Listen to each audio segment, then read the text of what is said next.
So guys आज की इस वीडियो का जो हमारा टॉपिक है वो है मल्टी डायमेंशनल एरेज इन जावा प्रोग्रामिंग लैंग्वेज। जी हाँ गाइस, आज की इस वीडियो में मैं आप लोगों को मल्टी डायमेंशनल एरेज के बारे में कंप्लीटली इन डिटेल थ्योरेटिकली और फिर प्रैक्टिकली इंटेलिजेंट आइडिया में प्रोग्रामिंग करके सिखाऊंगा। तो चलें अब without wasting time let's get started. Multi dimensional arrays guys, अपनी प्रीवियस वीडियो के अंदर मैंने आप लोगों को एरेज के बारे में कंप्लीटली इन डिटेल प्रोग्रामिंग करके समझाया था और वहाँ पे आप लोगों को एरेज समझ में आ गया था। उसी वीडियो के अंदर मैंने आपको बताया था कि हमारे पास एरे दो तरह के होते हैं, एक होते हैं सिंगल डायमेंशनल एरे जो मैंने आपको पढ़ाया और एक होता है हमारे पास मल्टी डायमेंशनल एरे। और मल्टी डायमेंशनल एरेज के बारे में आज की इस वीडियो में मैं आप लोगों को बताने वाला हूं। सो यहाँ पर मैंने इसकी एक डिस्क्रिप्शन लिखी हुई है कि in such cases data is stored in row and column based index also known as matrix form. यानी कभी कभार हमें जो डेटा मिलता है स्टोर करने के लिए वो रॉ और कॉलम बेस्ड होता है, जिसको हम लोग आमतौर पर मैट्रिसेस भी कहते हैं। अगर आपको मैट्रिसेस के बारे में नहीं पता, मैट्रिसेस एक ऐसी डेटाबेस होती है जिसके अंदर हम लोग डेटा स्टोर करते हैं रॉस और कॉलम में। यानी मैट्रिक्स के अंदर हम लोग डेटा स्टोर करते हैं रॉस और कॉलम बेस के अंदर। उसकी एक मिसाल ले लेते हैं टेबल फॉर्म में। मैं आपको समझाता हूँ मल्टी डायमेंशनल। सपोज हमारे पास एक ऑर्डर है कि हमें डेटा स्टोर करना है,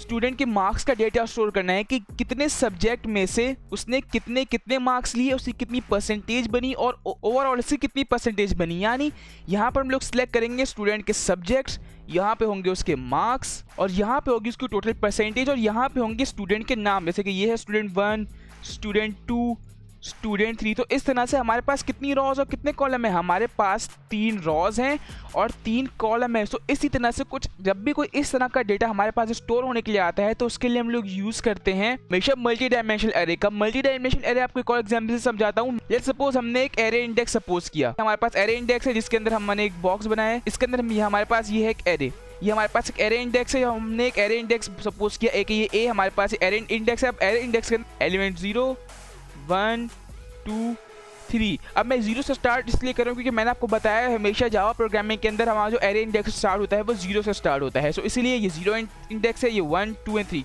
इसी के अंदर इसी पहले एलिमेंट के अंदर हमने एक और एरे बना दिया, तो ये बन गया हमारे पास 2D एरे। यानी एक एरे बना दिया और फिर उसी एरे के एलिमेंट के अंदर एक और एरे हो गया। अब ये भी हो सकता है कि इसके अंदर भी एक और एरे हो सकती है, इसके अंदर भी हो सकती है एक और एरे, और फिर इस 2D एरे के स्पेसिफिक पार्ट के अंदर भी एक और एरेज हो सकती हैं जिसको हम लोग कहते हैं बाद में 3D एरे। लेकिन इतने ज्यादा डिटेल में हम लोग नहीं जाते, हम लोग ज्यादा 2D तक रहते हैं। तो इसी चीज को हम लोग कहते हैं मल्टी डायमेंशनल एरे। यानी कि हमने एक एरे डिक्लेयर किया और फिर उस एरे इंडेक्स के अंदर जो एक एलिमेंट है हमारा उसके अंदर एक और एलिमेंट है। लेट्स सपोज हमने एक एरे बनाया नंबर्स का। वो नंबर्स के अंदर क्या है? नंबर्स के अंदर हमारे पास इंटीजर भी होते हैं। लेट्स सपोज ये इंटीजर का है, ये हमारे पास फ्लोटिंग पॉइंट नंबर है, ये हमारे पास कैरेक्टर है और ये हमारे पास स्ट्रिंग है। अब हमने जो एरे बनाया इस एरे के अंदर जो हमारे पास इंटीजर ये एलिमेंट है, इस एक और एरे सपोज कर दिया जिसके अंदर हमने सारे इंटीजर वैल्यूज डाल दिए। इसके अंदर हमने सारे फ्लोटिंग यानी पॉइंट वाले नंबर डाल दिए। इसके अंदर हम सारे कैरेक्टर डाल दिए। इसके अंदर हमने सारी स्ट्रिंग्स डाल दी।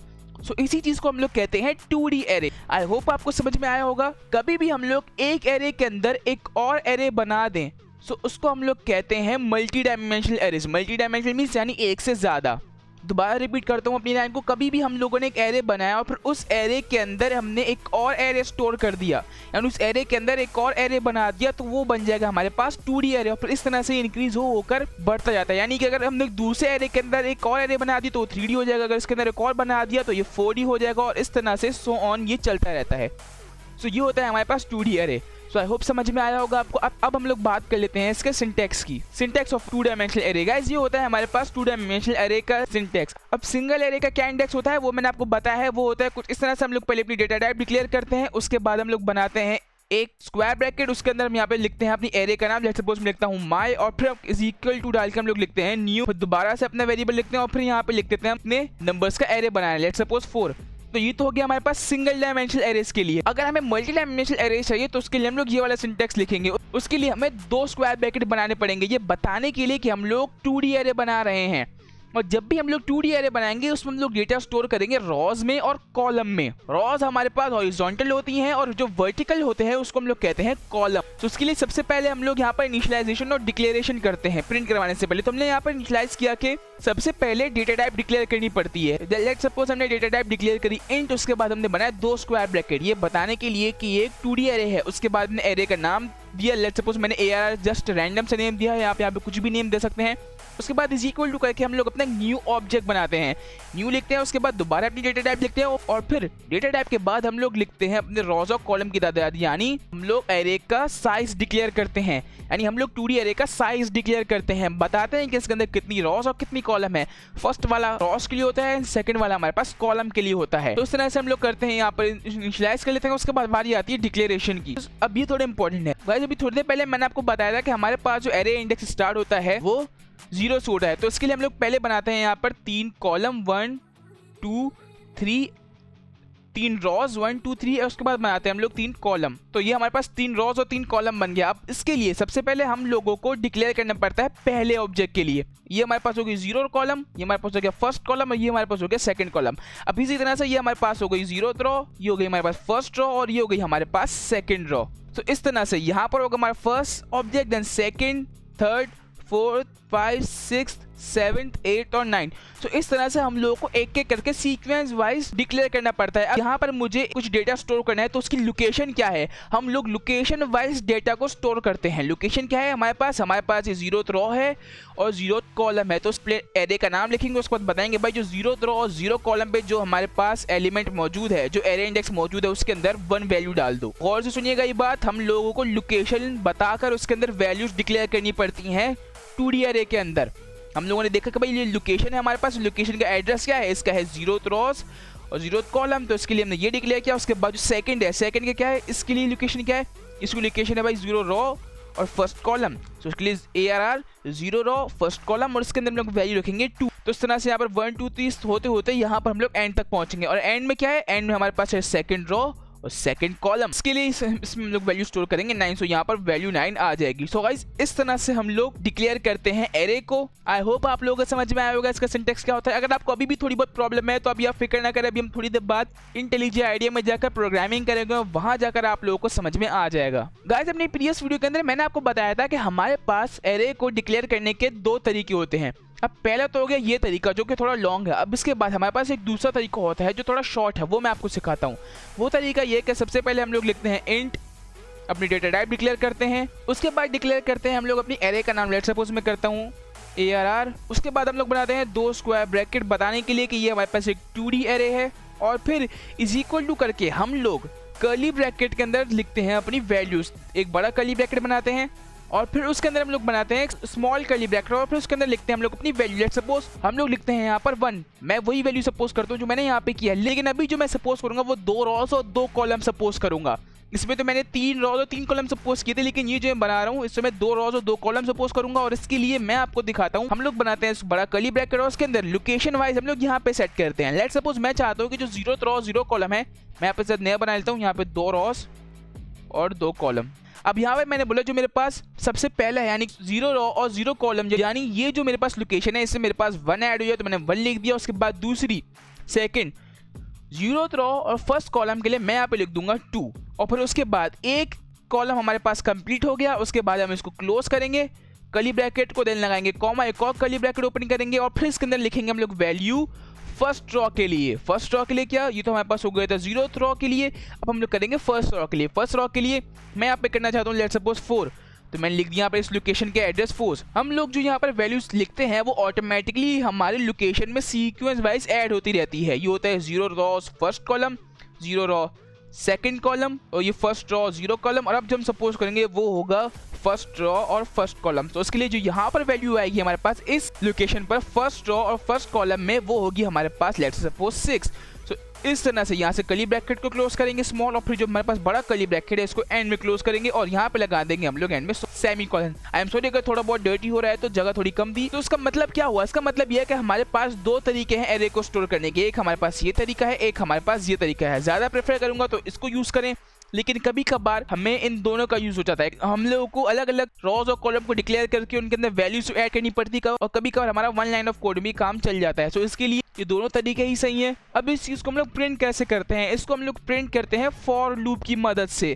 फॉर लूप की मदद से हम लोग उसको प्रिंट करते हैं और प्रिंट करने के लिए हम लोग लगाते हैं 2 लूप। अब 2 लूप क्यों लगाते हैं, 2 लूप इसलिए लगाते हैं क्योंकि एक लूप हमारा चलता है रॉस के लिए और दूसरा लूप चलता है हमारा कॉलम के लिए, यानी एक लूप जो हमारा फर्स्ट लूप होगा उसको हम लोग चलाएंगे रॉस के लिए ताकि रॉ को प्रिंट करे, उसके बाद लगाएंगे हम लोग दूसरा लूप जो हमारी कॉलम्स को प्रिंट करे। और इस तरह से ये एरे इंडेक्स जो है वो हमें प्रिंट होकर मिलेगा। किस तरह से ये प्रिंट होकर मिलेगा हमें, इस तरह से, ये वाला बता रहा हूँ मैं, ये हमें प्रिंट होकर मिलेगा 1 2 4 और 6, ये कुछ इस तरह से हमें प्रिंट होके मिलेगा। ये वन लाइन हमें प्रिंट होके नहीं मिलेगा 1 2 4 6, ऐसे नहीं प्रिंट होके मिलेगा, ये तरीका नहीं है, ये हमें ऐसे प्रिंट होके मिलेगा अगर हम 2 फॉर लूप लगाएंगे तो। मैट्रिसेस कितना, मैट्रिसेस में भी ये होता है, हमारे पास क्या होता है, हमारे पास रॉज और कॉलम में होता है मैट्रिसेस, जिसको हम लोग सॉल्व करते हैं बाय यूजिंग क्रॉस मल्टीप्लिकेशन। जो लोग मैथ के स्टूडेंट हैं उनको समझ में आ गया होगा मैट्रिसेस हम लोग कैसे कहते हैं। सो गाइस ये होता है हमारे पास सिंटैक्स एरे का, सिंटैक्स मल्टी डायमेंशनल एरे का, और फॉर लूप की मदद से हम लोग उसको प्रिंट करते हैं। तो चलिए अब चलते हैं इंटेलिज आइडिया में, वहां से लेकर प्रोग्रामिंग करके मल्टी डायमेंशनल एरेस को समझते हैं। सॉलिड के मैं आ चुका हूं अपने इंटेलिज आइडिया के अंदर, और जब भी आप इंटेलिज आइडिया ओपन करते हैं ये आपको देता है टिप ऑफ द डे, सो उसको क्लोज करते हैं, राइट क्लिक करते हैं, यहाँ पे एक न्यू जावा फाइल बनाता हूँ, जावा क्लास, और इस न्यू जावा क्लास का मैं नाम रखूंगा मल्टी डायमेंशनल एरे। प्रेस करूंगा, डॉट जावा लिखनी नहीं, ऑटोमेटिकली यहाँ पे ऐड हो जाएगा। जरा बैक करता हूँ। अब आपने क्या करना है, शिफ्ट एंटर प्रेस करना है, मेन लिख के हम लोग अपना मेन मेथड यहाँ पे लाएंगे। आपने सिर्फ मेन लिख के एंटर प्रेस करना है, बाकी का इंटेलिज आइडिया कर देगा। आज ये इंटेलिज आइडिया हमारी ID stands for indicated development environment, ये हमारी आईडी है जहाँ पे हम लोग प्रोग्रामिंग करते हैं इंटेलिज आइडिया। अगर आपको इंटेलिज आइडिया के बारे में नहीं पता कि क्या है, इसको हम लोग कैसे इंस्टॉल करते हैं, सो गाइस जिसके ऊपर मैंने एक वीडियो बनाई है जिसका लिंक नीचे डिस्क्रिप्शन में ऊपर आई बटन पर शो हो रहा है। सो उस वीडियो के अंदर मैंने आपको बताया कि कैसे आप लोग इंटेलिज आइडिया को इंस्टॉल कर सकते हैं, complete setup step by step मैंने आपको समझाया है। तो अगर आपने वो वीडियो नहीं देखी तो जाकर देख लें, इंटेलिज आइडिया को इंस्टॉल करो और फिर मेरे साथ प्रोग्रामिंग करके सीखें। सो बैक टू टॉपिक, हम लोग बात कर रहे हैं मल्टी डायमेंशनल एरे की। मैं जरा कमेंट डाल के हेडिंग डाल देता हूँ। सो अब क्या करना है, सबसे पहले हम लोग इसमें डिक्लेरेशन और इनिशियलाइजेशन कर लेते हैं। सो उसके लिए मैंने आपको इसका सिंटैक्स क्या बताया था, इसका सिंटैक्स होता है सबसे पहले हम लोग डिक्लेयर करते हैं अपनी डेटा टाइप। सो उसके लिए हमारी डेटा टाइप है इंट, लोग यहाँ पे लिखेंगे इंट। उसके बाद लोग डिक्लेयर करेंगे अपनी एरे का नाम, तो मैं यहाँ पे लिखता हूँ ARR एरे का नाम। और फिर मैं क्या बनूंगा, मैं यहाँ पे बनाऊंगा 2 स्क्वायर ब्रैकेट, ये बताने के लिए कि ये मेरे पास एक मल्टी डायमेंशनल एरे है। उसके बाद इज इक्वल टू प्रेस करना है और फिर हमें डालनी है यहाँ पर वैल्यूज, कर्ली ब्रैकेट बनाना है एक बड़ा, और फिर उसके अंदर बनाएंगे एक और कर्ली ब्रैकेट, और फिर इसके अंदर हम लोग इसके अंदर फर्स्ट रॉ के लिए वैल्यूज पुट करेंगे। तो फर्स्ट रॉ के अंदर हम लोग क्या वैल्यू पुट करेंगे, हम लोग बनाते हैं लेट्स सपोज 3 रॉ और 3 कॉलम का। तो उसके लिए यहाँ पर करूँगा 1, 2, 3, ये तो वही हमारे पास फर्स्ट रॉ, ये हो गया हमारे पास फर्स्ट रॉ, ये हो गया हमारे पास 0th कॉलम, ये हो गया हमारे पास 1 कॉलम, और ये हो गया हमारे पास 2 कॉलम, यानी ये 0th रॉ और ये 0 कॉलम, फर्स्ट कॉलम और 2 कॉलम। के बाद लगाएंगे यहाँ पर कॉमा, और फिर हम लोग करेंगे यहाँ पर फर्स्ट रॉ के लिए यानी दूसरी रॉ के लिए और कर्ली ब्रैकेट बनाएंगे, और फिर इसके अंदर हम लिखेंगे लेट्स सपोज 4, 5, 6। देन यहाँ पर कॉमा लगाएंगे और फिर बनाएंगे हम लोग लास्ट अपनी सेकंड रो यानी थर्ड रो के लिए। अब जो मैं सेकंड को थर्ड बोल रहा हूँ इसलिए बोल रहा हूँ क्योंकि आपको पता है एरे इंडेक्स 0 से स्टार्ट होता है, जो 0th रो है हमारे पास फर्स्ट रो है, जो फर्स्ट रो है वो हमारे पास सेकंड रो है। सो इस तरह से आप कंफ्यूज नहीं होइएगा। लास्ट रो के लिए यानी हम लोग अपनी सेकंड रो के लिए जो एलिमेंट डिक्लेयर करेंगे वो होंगे 7, 8, 9। सो गाइस यहाँ पर मैंने अपनी 2 डायमेंशनल एरेस के अंदर वैल्यू भी डिक्लेयर कर दी और उसका साइज भी बता दिया, और ये जो साइज है ये सीक्वेंस वाइज मेरे एरे इंडेक्स में आ चुका है, यानी जो मेरे पास 0th रो 0 कॉलम है वहाँ पे 1 है, 0th रो और फर्स्ट कॉलम में मेरे पास ये है, 0th रो और थर्ड कॉलम में मेरे पास ये है। देन ये मेरे पास फर्स्ट रो है यानी सेकंड रो, फर्स्ट रो और 0th कॉलम में मेरे पास 4 है, फर्स्ट रो और फर्स्ट कॉलम में मेरे पास ये है, फर्स्ट रो और सेकंड कॉलम में मेरे पास ये है। देन उसके बाद ये हो गई हमारे पास थर्ड रो 0th कॉलम में ये है, थर्ड रो फर्स्ट कॉलम में ये है, थर्ड रो सेकंड कॉलम में ये है। सो इस तरह से ये वैल्यूज हमारे पास ऐसे डिक्लेयर हो गई। अब टाइम आ गया है इनको प्रिंट करने का। तो प्रिंट करने के लिए मैंने आपको बताया है हम लोग यूज करते हैं फॉर लूप का। फॉर लूप को चलाते हैं हम लोग 2 बार, एक दफा रॉस के लिए एक दफा कॉलम के लिए। तो पहले मैं बताता हूँ आपको। तो उसके लिए हम लोग लिखते हैं यहाँ पर फॉर लूप, लिखेंगे यहाँ पर for int i is equal to 0 क्योंकि मेरे फर्स्ट रो हमारे पास 0 होती है, i इज लेस देन 3 क्योंकि हमारे पास 3 रॉ है। फर्स्ट हम लोग चलाएंगे i को रॉ के लिए, उसके बाद हम लोग एक और लूप चलाएंगे j के लिए, j होगा हमारे पास for columns, then semicolon और फिर एंड में i प्लस प्लस, देन यहाँ पर कर्ली ब्रैकेट, एंटर प्रेस करेंगे और फिर एंटर प्रेस करके इसके अंदर हम लोग लगाएंगे एक और फॉर लूप कॉलम्स के लिए। एंटर प्रेस करेंगे हम लोग लिखेंगे यहाँ पर j इज इक्वल टू 0। सिर्फ j नहीं, हम लोग यहाँ पे लिखना पड़ेगा इंट j, पहले इसको डिक्लेयर करनी पड़ेगी डेटा टाइप इंट j हो गया हमारे पास। देन हम लोग लिखेंगे यहाँ पर j इज लेस देन हमारे पास 3 क्योंकि हमारे पास 3 रो है, सेमी कॉलन और फिर हम लोग लिखेंगे यहाँ पर j प्लस प्लस, और फिर एंटर प्रेस करके कर्ली ब्रैकेट के अंदर हम लोग यहाँ पे लिखेंगे सिस्टम डॉट प्रिंट एलन और फिर इसके अंदर ARR i और फिर एक और स्क्वायर ब्रैकेट बनाकर हम लोग लिखेंगे कॉलम के लिए j। देन हम लोग यहाँ पर लगाएंगे प्लस ऐड के लिए ऐड, यानी कि इसके साथ ये भी हो, और फिर उसके बाद प्लस यानी एडिशन हम लोग लगाएंगे इसके अंदर एक इन्वर्टेड कॉमास और फिर उसके अंदर एक स्पेस छोड़ देंगे ताकि हमें हर लेटर के बीच में एक गैप मिले, यानी हमें ऐसे ऐसे प्रिंट होके ना मिले, यानी हमें गैप के साथ होके मिले, पहले 1 फिर गैप 2 गैप 3, इस तरह से हमें प्रिंट होके मिले। और फिर इस लूप से बाहर आकर हम लोग यहाँ पे एक और system dot dot print ln लगाएंगे और फिर उसको हम लोग एक एम्प्टी छोड़ देंगे और इस ऊपर वाले प्रिंट एलन से हम लोग एलन को हटा देंगे। एलन को क्यों हटाएंगे? क्योंकि आपको पता है जब भी हम लोग प्रिंट के साथ एलन लगाते हैं तो ये हमें एक न्यू लाइन प्रिंट करके देता है। अगर मैंने इस एलन को लगा के छोड़ दिया तो ये पता है क्या करेगा, ये मुझे 1 प्रिंट करेगा, उसके बाद एक न्यू लाइन प्रिंट करके दे देगा, फिर उसमें 2 प्रिंट करके देगा। तो इस तरह से पूरा जो मेरा बैलेंस है वो खराब हो जाएगा, इसलिए ये मुझे हर लाइन में एक न्यू प्रिंट करके देगा, यानी ये मुझे नंबर सीक्वेंस की तरह 1 2 3 4 5 6 तो इस तरह से मुझे ये प्रिंट करके दे देगा। लेकिन मैं तो नहीं चाहता है ऐसा हो, मैं चाहता हूँ कि मुझे ये मैट्रिसेस के फॉर्म में प्रिंट होकर मिले, यानी रॉज और कॉलम की फॉर्म में। तो उसके लिए मुझे यहाँ पर एलन को हटाना पड़ेगा और फिर यहाँ पे लगा दिया मैंने एक और system dot dot print ln, वो इसलिए क्योंकि मुझे न्यू लाइन प्रिंट होकर मिले, यानी जब ये इंडेक्स हमारे पास प्रिंट हो जाए उसके बाद ये न्यू लाइन प्रिंट हो, उसके बाद ये मुझे यहाँ पर नीचे प्रिंट होकर मिले। सो आई होप आपको समझ में आया होगा। अब जल्दी से अपने प्रोग्राम को रन करते हैं और रन करके अपना रिजल्ट देखते हैं। तो मैं राइट क्लिक करके रन करता हूँ अपने प्रोग्राम को। गाइस जब भी आप IntelliJ IDEA में कोई न्यू फाइल बनाएं और उसको आप फर्स्ट टाइम रन करें तो हमेशा आप उसको राइट क्लिक करके रन करें। राइट क्लिक करके अगर आप रन करेंगे तो आपको ये ऑप्शन शो होगा रन मल्टी डायमेंशनल एरे, यानी जिस प्रोग्राम में मैं करंट मौजूद हूँ। अगर आप इस बटन पे क्लिक करके रन करेंगे तो आपका प्रोग्राम रन कर देगा। देखिए मेरा यहाँ पर प्रीवियस प्रोग्राम सेट हुआ है। सो इसलिए मैं राइट क्लिक करके अपने प्रोग्राम को रन करूंगा। इस बटन पे क्लिक करके मैंने इस बटन पे क्लिक किया और देखें यहाँ पर मेरा करंट प्रोग्राम सेट हो गया और अब मेरा ही प्रोग्राम रन होगा।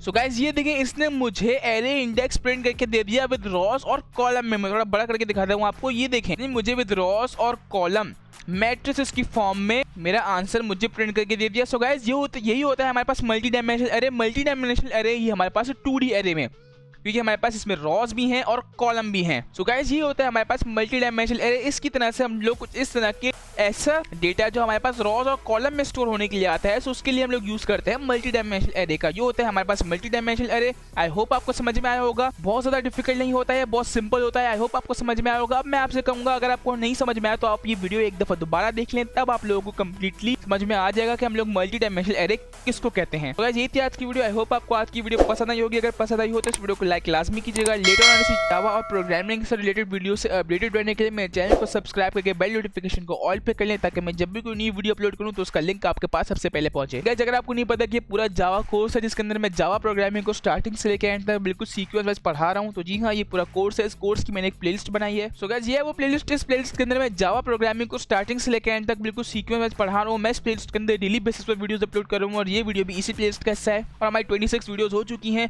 और मैं इस प्लेलिस्ट के अंदर जावा प्रोग्रामिंग को पढ़ा रहा हूं बिल्कुल सीक्वेंस वाइज। और अगर आप जावा प्रोग्रामिंग को पढ़ना चाहते हैं तो इस प्लेलिस्ट को एक्सेस कर लें, यहाँ क्लिक करके इस प्लेलिस्ट को सेव कर लें। चलें गाइस अभी तक के लिए बस इतना ही। मैं मिलता हूँ आपसे अगली वीडियो में, तब तक के लिए thanks for watching and don't forget to subscribe.